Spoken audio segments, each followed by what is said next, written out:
Pemirsa, sebanyak 400 siswa yang berasal dari wilayah Bali, NTB, dan NTT telah terpilih mengikuti pendidikan Pratama Tamtama TNI Angkatan Darat.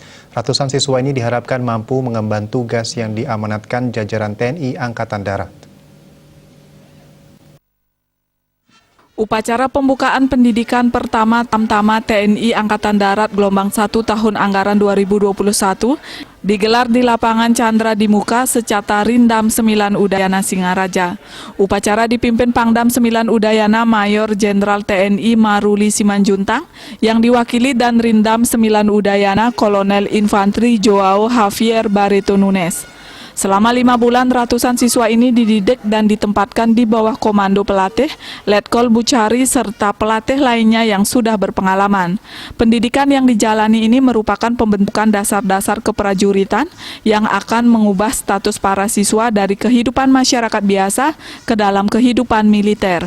Usai melakukan upacara pembukaan dan Rindam 9 Udayana, Kolonel Infantri Joao Javier Barreto Nunes menjelaskan, para prajurit ini nantinya akan ditempatkan di masing-masing wilayah sesuai dengan petunjuk Markas Besar Angkatan Darat. Sebelum bertugas, ratusan siswa ini juga akan dididik kembali di pusat pendidikan masing-masing yang ada di Kesatuan Angkatan Darat. Tadi pada saat amanat Panglima bahwa mereka dari sipil sehingga dia masuk tentara. Ini baru calon prajurit, kita akan bentuk sikap dan kepribadian sebagai prajurit TNI yang profesional dan handal.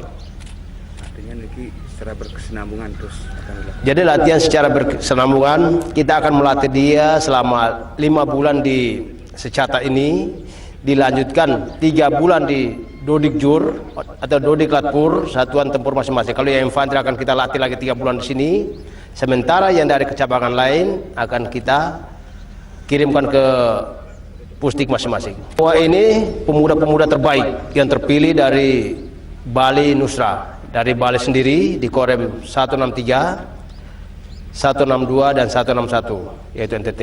NTT itu meliputi Kupang, ya Kupang itu dari Atambua, Flores, Sumba, Sumbawa semua kita tampung sini. Itu pemuda-pemuda terbaik di Bali Nusra ini. Artinya nanti akan ditugaskan di daerah masing-masing.